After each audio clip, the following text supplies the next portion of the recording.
to be continuing on another week or so with the parables of Jesus. I'm preparing for a fall lessons to be taught, but the parables keep coming back again and again, and I've been doing a study over the summer of the various parables from different sources.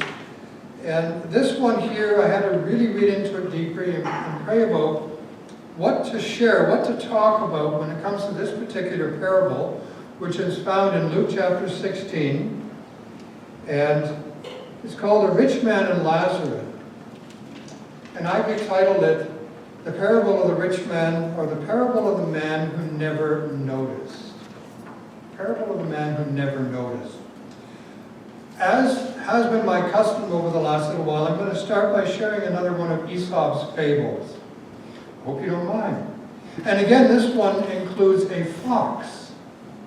I hope you don't think that I'm picking on Fox, but I am, actually. And if anybody has the last name Fox, I apologize right now, but I'm going to continue on nonetheless. So the parable of the rooster, the dog, and the fox. There was in a farmyard a dog and a rooster who were the best of friends, who really valued and appreciated each other. And in talking one day, they decided they wanted to explore the world, because all they had ever seen of the world was the farmyard. But they wanted to see the world. So one day, they left and they followed the road that went from the farmyard to the local forest. And they were journeying along together as friends were doing, and talking and sharing, and just enjoying what they were seeing and the new sights they were seeing and experiencing. Evening came along, and the rooster started looking for a place for them to lay their head and to rest. And he found a hollow tree. And he said to his friend, "Would you mind if you slept in the hollow at the base of the tree, and I'll fly up to the branch," because roosters can fly to a limited degree, "and I will perch up there for the night." They both agreed, and they nestled down for a good night's rest. At the dawning of the first light, the rooster forgot where he was, thinking again he was in the barnyard, and so when he saw the first light, he called out quite loudly like roosters do, trying to wake everybody up in the farmyard. But the only thing that he was able to wake up was a sly, cunning fox who was sleeping not far away. And when he heard the rooster crow, he thought to himself, "Breakfast! I'm going to check out my new meal for the day." And he wandered over to the tree. He saw the rooster up in the branch, knew that he couldn't reach the rooster. But he decided, well, I'm going to turn on my Irish charm. I just threw that one in. And so he walked up to the tree, and he looked up at the rooster, and he said, "Well, a hearty welcome to you, my dear and special guest. I am so glad that you came to join us in the forest. I think, given time, we will become very, very close friends." And I emphasize the word very close. But the rooster wasn't having any of it. And the rooster replied in a cunning way, "Well, thank you very much for that warm welcome. We may indeed become close. And if you'd like to visit with me, I would encourage you to go around to the other side of the tree, and maybe you could make your way up through the hole." And the fox, thinking only of breakfast, went around to the other side of the tree, at which point he encountered a very large farm dog who chased him far away. Are there lessons that we can learn from this story? Here's a couple of thoughts. Deception can sometimes backfire. Those who play tricks on others can be tricked themselves. And those who try to deceive may just get what they deserve. But here's a really important lesson. The lesson and the importance of friendship. It's very important to have friends. And when in doubt, reach out and call upon trusted friend, because they can help us when we feel that we're not sure. Here's a few thoughts for the day. Let's get into the parable. I'm so excited. And as I've said many times before, in the editing room, I left a lot on the floor. But, I could go on and on and on. There's so many rich things that we can learn from this, and I encourage us all to take some time today and learn for ourselves as well, too. But I'm going to share with you a few thoughts. The first thing to consider is this. It's not the rich man's wealth that condemned him. It's not the rich man's wealth that condemned him. It was instead the fact that he never noticed the needs of other people. And he didn't notice the other needs of people because he was selfish. He had a complete disregard for others, and he only thought about himself. This is an important thing for us to understand, because riches, or being rich, doesn't qualify a person from heaven. And that's a very good thing. I want us to put this into context, okay? Most of us here would not consider ourselves to be wealthy. But think about this. In Madagascar is listed now as the second poorest country in the world, second only to Yemen. The minimum wage of people who work is $60 a month. When I first read that, I said, $60 an hour? No, $60 a month. So therefore, each one of us here, comparatively, are fabulously wealthy, because we have everything we need. Pretty much. But then the converse is also true. Being poor doesn't qualify us for heaven. Just because we think we're poor, well then therefore I'm getting into heaven. No. Jesus is the way, the truth, and the life. No one comes to the Father but through him. So being poor didn't qualify the man in this story to get into heaven. No, it was his faith. It was his faith in God. See, have you noticed something about the parables? If you look at the parables of Jesus, this is the only person who's given a name, right? And his name is Lazarus. And Lazarus is derived from the name Eleazar, which is very common today, right? We have a lot of friends who are named Eleazar, right? Well, not really. But it comes from the Hebrew word Eliezer, which means God is my help. God helps me. God is my salvation. And so the poor man was taken to heaven, not because he was poor, but because he trusted in God. God was his help. He had faith in God.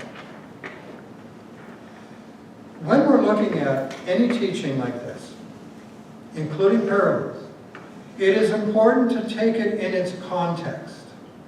So, for example, we take this within the complete context of chapter 16. And in chapter 16, we saw the story earlier on about the shrewd manager.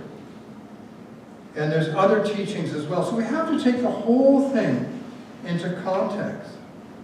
And in this chapter, what we can see very specifically is that Jesus is calling out the religious leaders, and they know it. And I believe so does everybody else too. Verse 9, for example, I tell you, use worldly wealth to gain friends for yourself, so that when it is gone, you will be welcomed into eternal dwellings. Now, that sounds contradictory to what Jesus is teaching, but what he is doing is he's not condoning their attitudes and their actions. He is condemning their attitudes and their actions. He's calling them out, because this is the attitude that the religious leaders had at that time. In verse 11 and verse 12, he says, so if you have not been trustworthy in handling worldly wealth, who will trust you with true riches? And if you have not been trustworthy with someone else's property, who who will give you property of your own? What he's saying, he's telling them very specifically, your attitudes and your actions are wrong. And how do I know that? Well, look at their response in verse 14. The Pharisees, he said, who loved money, heard all of this and were sneering at Jesus. And sneering, you could add a few E's into that to emphasize their attitude. They were sneering at him. You get the attitude there? You know, they're disgusted. They're angry. And he said to them, you are the ones who justify yourself in the eyes of others. But God knows your heart. What people value highly is detestable in God's sight. So put those teachings, put those words in the context of this parable of the rich man and Lazarus. It all goes together. And that word that I talked to you about, it comes from a Greek word, and I'm not even going to try to pronounce it. But it means that they were ridiculing Jesus. They were mocking him. They were sneering at him. How dare does this man challenge us? We're the authorities. We're who is right. How dare he do that? Here's a thought. Material possessions are given to us to help us in our daily lives and to help us serve God and others. Okay? That's why we have material possessions. To help us in our daily lives and to help us in serving God and others. Psalm chapter 24 verse 1 says, the earth is the Lord's and everything in it, the world and all who live in it, for he founded it upon the seas and established it upon the waters. Now, what does that mean? What does that mean? That means that everything that I have, God made. Everything that is material, God made, including the material of my shirt. So that means that my phone is God's. My pen is God's. Why is that? Because it's made. I didn't make this, right? People didn't come along and take nothing and make something. They have to make it from something. And that something is the material that God created. So everything belongs to God. And we, therefore, are stewards. To utilize these gifts, these blessings that God has given us for Him. We're stewards only. We can't look at them and go, this is mine. You can't have it. That was the attitude of this rich man here. And you notice that the rich man, he has no name. Kind of like a horse with no name. Now, when I'm talking to people about horses, people who love horses give them names. Isn't that right? But this man didn't have a name. Why isn't it that he doesn't have a name? Well, if we make riches and wealth the main point of our life, the main point of our existence, then we're making them our identity. They define us. And if you take that away, we lose our identity. We lose our distinctiveness. Let me give an example. I read a story, a testimony, years ago about a very successful businessman who sacrificed everything in his life so that he could obtain his goal. He sacrificed his health and well-being. He sacrificed his family. And finally, he attained his goal. And his goal was to have a building with his name on it. And as he stood before this building and looked up and he saw his name on it, he realized he was broke. Not financially, but his health was gone, his family left him, and he said, the only thing I had in the entire world to prove that I was real is this stupid building with my name on it. He lost his identity because it was wrapped up in material possessions. the rich man in this story, was defined by his wealth and his enjoyment of his wealth. And that's really what we see in the story as well, too. So here's a thought for us. And some of you might laugh a little bit when I say this. Not the younger ones, because you have all of this stuff here. But some of us who are just getting a little older, past the age of 35-ish, it starts to vanish. So if we make our identity our money, our good looks, this is a dramatic pause there, okay?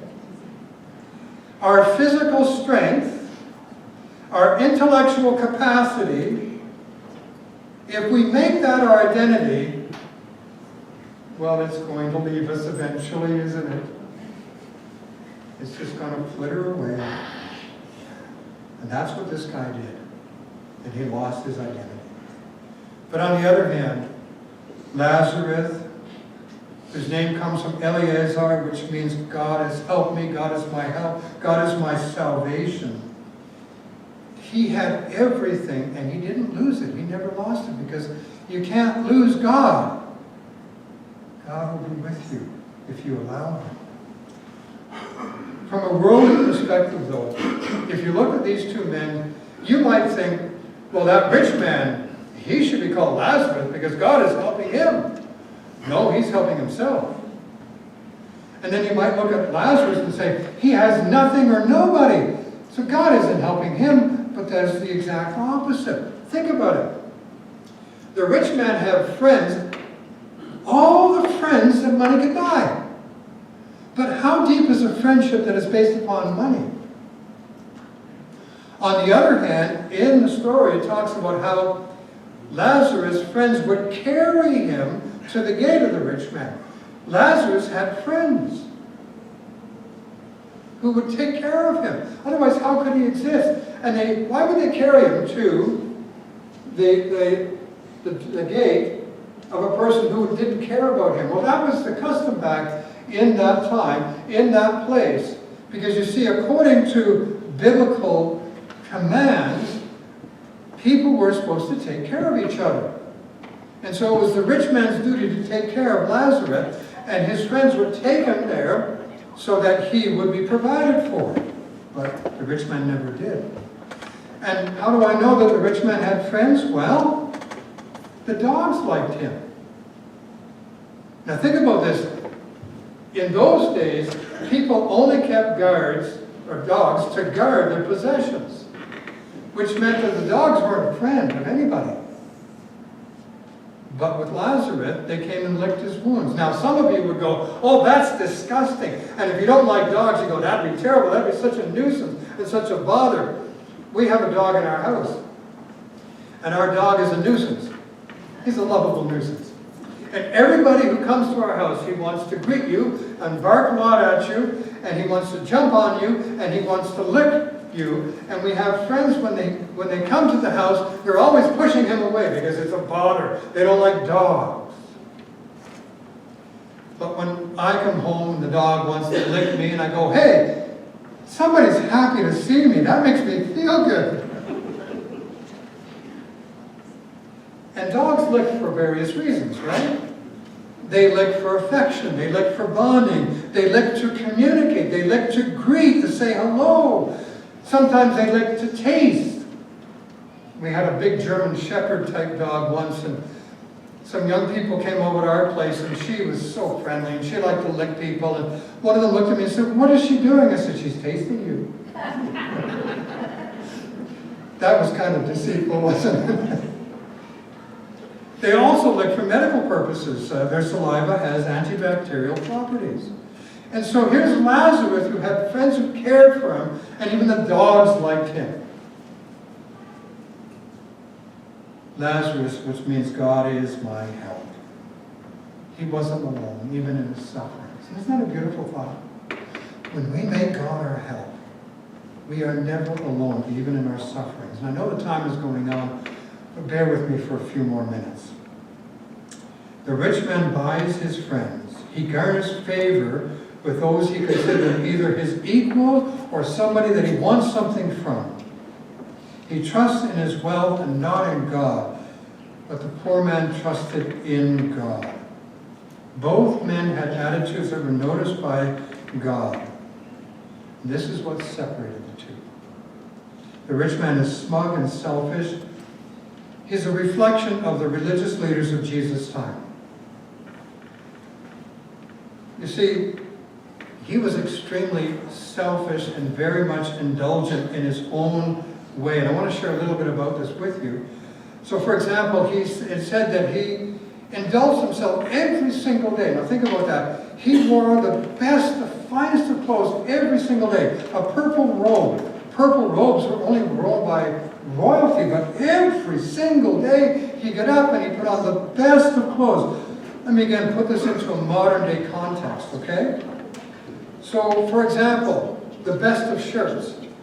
My son went out just before the wedding of his daughter, and he went to Moore's and he bought a very expensive shirt, which is around $100.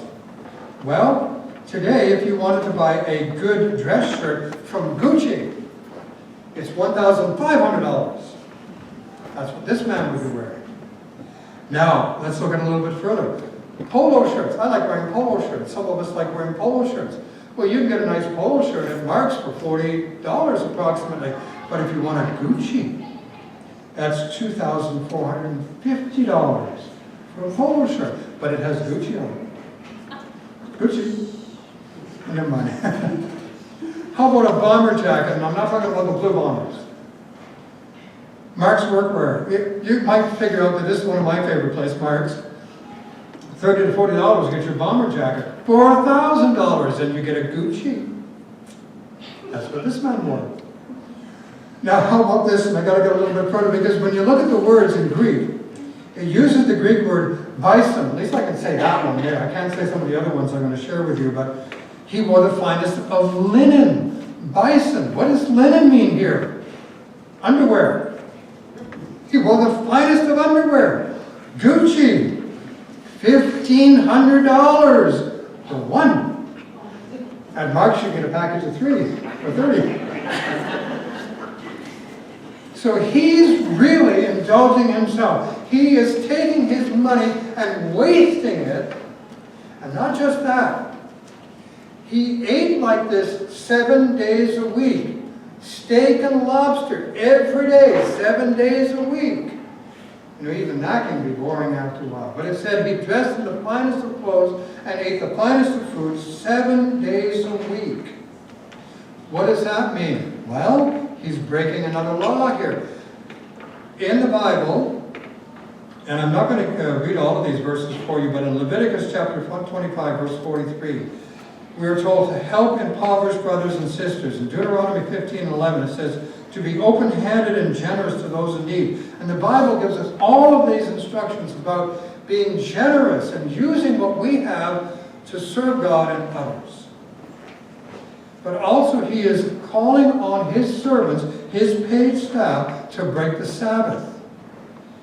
Exodus chapter 20 and verse 8, remember the Sabbath and keep it holy. 6 days you shall labor and do all of your work, but on the 7th day is the Sabbath to the Lord your God.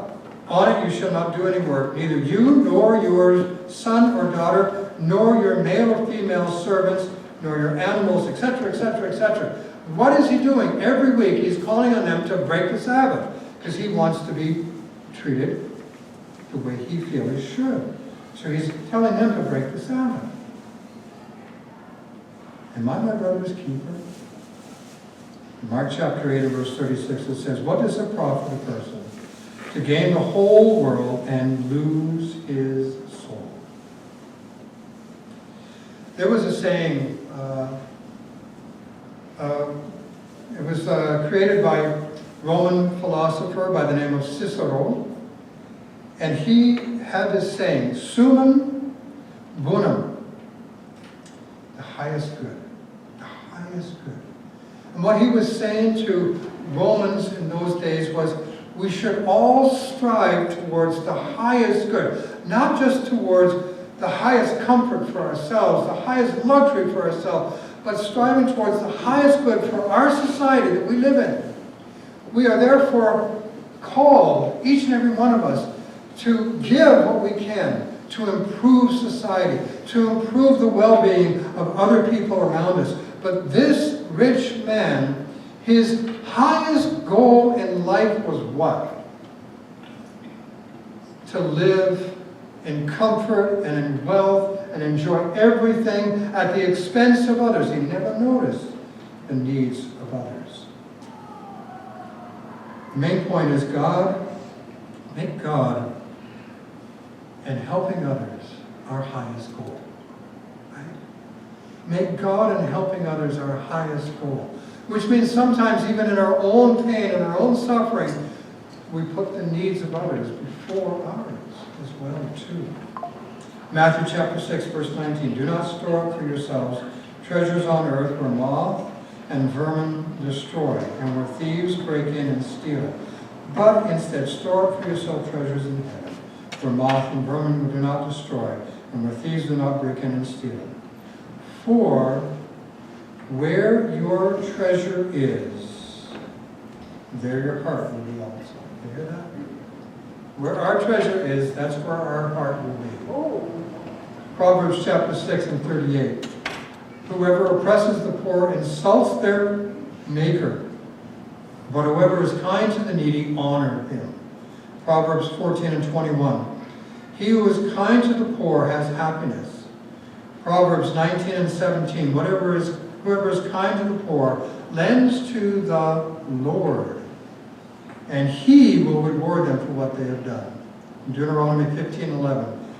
You shall, this is a command, open wide your hand to your brother, to the needy, and to the poor in your land. The rich man thought only of his money and his pleasure. The poor man in his suffering made God his help and had faith in God.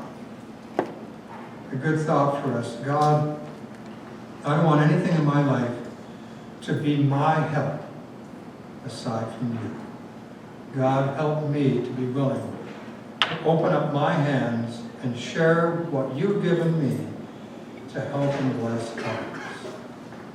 We have a responsibility.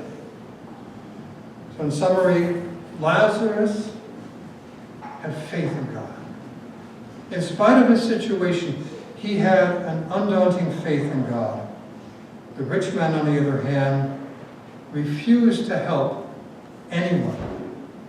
And you think about it, in those days, rich people, when they were eating at a table, they didn't have cutlery. They used their fingers, right? And the rich would take bread and wipe their fingers. Now, what would have taken them to gather all that bread and to bring it to Lazarus? But instead, they wiped their fingers in plain view of Lazarus and threw the bread on the ground so the dogs would eat it, not caring at all for others. In Philippians chapter 3 and verse 9 it says,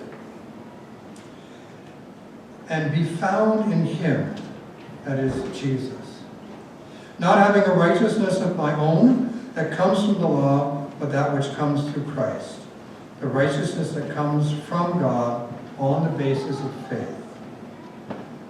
I encourage you, as each and every one of us today, following the lesson this morning, make God our treasure. Trust in God no matter what. Have faith in God. And you will have a name. And it will be written in the Lamb's Book of Life, and it will endure forever. While buildings with people's names on it, mentioning no names intentionally, those buildings will eventually fall. But not those who stand in the Lord, right? Amen?